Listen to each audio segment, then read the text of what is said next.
You know, goodbyes can be stressful, especially for those little ones, those little hearts. But whether your kids are heading off to school or you're heading out the door, happy goodbyes can be the goal. We actually asked you how you handle things when the goodbyes get tricky and the tears start to fall. You responded on Facebook and Instagram. Here's how some of our clever mom viewers make those goodbye moments happy at their homes. Rebecca Call says, when my son was in preschool, we would do crazy eyes to each other. We'd put our foreheads together and we'd make our eyes go cross-eyed before he walked into his class. Now he's 14, but every once in a while, I'll still get him to give me the crazy eyes. Are you kidding? That makes me want to tear up right there. That's so sweet. Viewer Cheryl Cardall uses a line from the movie Princess Bride. She writes, I tell them to have fun storming the castle, and they yell back, do you think it will work? And I say, it would take a miracle. Remember that classic line from that movie? So cute there too. Monica Dickinson relies on a strategy from her childhood. She posted this, my mom always makes a sign for I love you when we leave her house, and I do the same when I drop my kids off to school with a verbal reminder to, quote, choose the right and be a light. I love that. And Darcy says, we do a silly goodbye. So instead of crying or getting upset, we make silly faces and sounds as we wave goodbye. It's helped cut down on the tantrums my toddler would have when it was time to leave somewhere fun. Well, there you go. Smart strategies from quick thinking moms. We're adding to their advice today with more ways to ease separation anxiety that sometimes happens when mom makes her exit. Dr. Joyce Sibbett from Dancing Moose Montessori School is joining me. It's so great to see you. And I love hearing your perspective, obviously, from your education, but also on the ground as you watch children kind of say goodbye at the door at your school. How typical is the clingy, whiny, sad goodbye? The sad goodbye in the first 2 weeks is typical. And day one, it's hard for a lot of children, but you know what's so funny? It's just as hard, maybe even more hard for moms. You know, I was going to say that. I was going to say that. We haven't dealt with that at my house yet, knock on the glass that's in front of me, because I think that's what allows me to come here in the studio and do what I do with full heart, knowing that, you know, it was all smiles, but it can be so hard on a mom's heart when those tears start to fall. Yes. Tears fall on both ends in that case. Yes, and when it happens, you just do your best to get that routine started, because it's all about children anticipating what's coming and doing a routine. And I love the idea of moms, you know, once they get past that it's hard to separate moms and kids, and that should be a short time, should be days, not weeks and weeks. Then they can start doing their personal goodbye and get used to that routine, and hopefully it's a fun time. Do you like some of those fun traditional, you know, exchanges that we just heard about from the viewers, the I love you or the crazy eyes? Yeah, something like that between you? It's personal. It's us. It's our connection, and children can remember it through the day.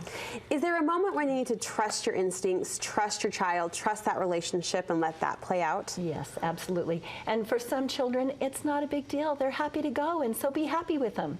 And for other children, it's hard, and they're anxious, and so you want to tune in, find out who your child is and what that child needs. And if your child needs a little more encouragement, then you spend the time helping them anticipate what the day will be like. Sometimes a child likes to take to school a special object, maybe a picture of mom or dad or caretaker, or maybe a special little animal or something that connects the child to home. And you point out, I love this as well, on the flip side, like with my Emmy, it's just sunshine and butterflies all the way around. You say if your child isn't clingy or nervous, don't plant the worry seeds. Yes, don't plant the worry seeds. Enjoy it with them. You know, it's a happy time, and it should be a happy time, and so it's great. You do point out a stress-free exit, though, takes a little bit of strategy and advanced planning. What can we do well before we say that word goodbye? Okay, well, first of all, if you are, let's say you're planning for a babysitter is coming, then try to have something fun for the babysitter. Maybe you've made some special cookies, so there's something to look forward to when babysitter comes. And so your child anticipate what that's going to look like. If it's a school day, then start getting ready the night before and get everything planned. Get the lunch menu out. The lunch planning. For us, at Dancing Moose, we have a menu, so you can look at what's going to be on the menu for tomorrow and get excited. Yeah, get excited. So you get things ready the night before. You do the early to bed, early to rise. That routine is really important.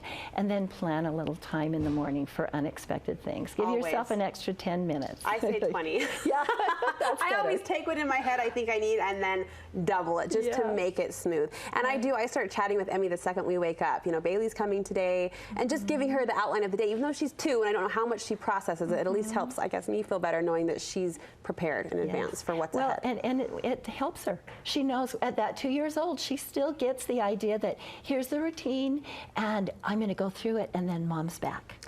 If you suspect, Joyce, that your child is a little nervous, is a little afraid, even the night before as you start to make these preparations, how can you draw out a conversation about really what's holding them up? You know, it's great to think about, ask that question. What are you nervous about? What are you afraid of? If it's school, are you worried about friends? Are you worried about the teacher? Are you worried about the schoolwork?